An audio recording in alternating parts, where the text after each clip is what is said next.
जब मालिक है सिर पर। मैं बार बार क्यों बोलता हूं भजन गाने से क्या होगा। अभी 2-3 साल पहले की बात है,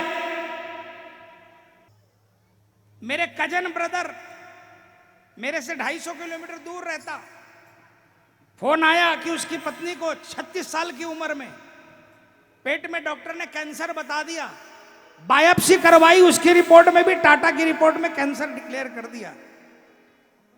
नौकरी करता था वो, रोने लगा। उसको हमने बोला तू कलकत्ता आकर बड़े से बड़े कैंसर के स्पेशलिस्ट को दिखाया।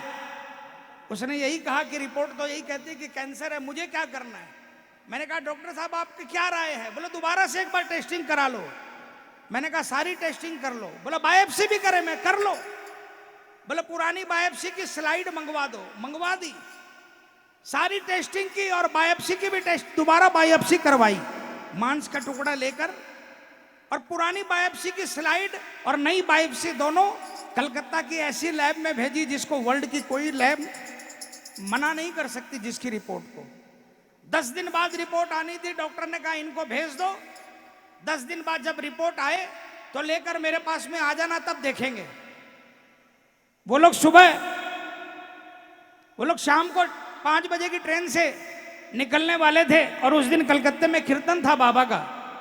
मैंने कहा एक काम कर, थक गए तुम लोग, शाम की छोड़ कल सुबह चले जाना, 4 घंटे में पहुंच जाओगे। बहू को घर में रहने दे, तू मेरे साथ कीर्तन में चल। वो मेरे साथ कीर्तन में गया और वहां पर मुझे नहीं मालूम वो कहां पर बैठा।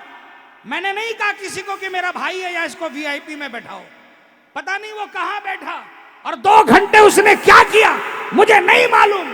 बाबा से क्या भजन सुनाया, क्या बाबा से बातचीत करी 10 दिन बाद। और ये मैं दरबार में खड़ा होकर ये बातें जो बोल रहा हूं, दरबार में खड़ा होकर बोल रहा हूं। अगर झूठ कहूं तो मुझे अभी की अभी बाबा सजा दे दे।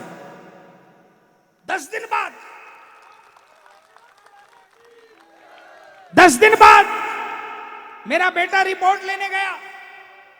उस लैब का मालिक जो रिपोर्ट साइन करता है, 85 साल का बहुत बड़ा डॉक्टर, उसने बेटे को बैठाया और 2 घंटे तक वर्ल्ड के बड़े से बड़े ऑर्गेनाइजेशन में उसने मेल के थ्रू बातचीत करी। और 2 घंटे के बाद में मेरे बेटे के कंधे पर हाथ रखकर पूछा, बेटा तुम्हारी ये कौन है। मेरे बेटे ने कहा कि मेरी आंटी है। उस डॉक्टर ने कंधा थपथपाकर कहा, जाकर अपने घर में बोल देना तेरी आंटी को कैंसर छोड़ कोई दूसरी बीमारी कोई नहीं है।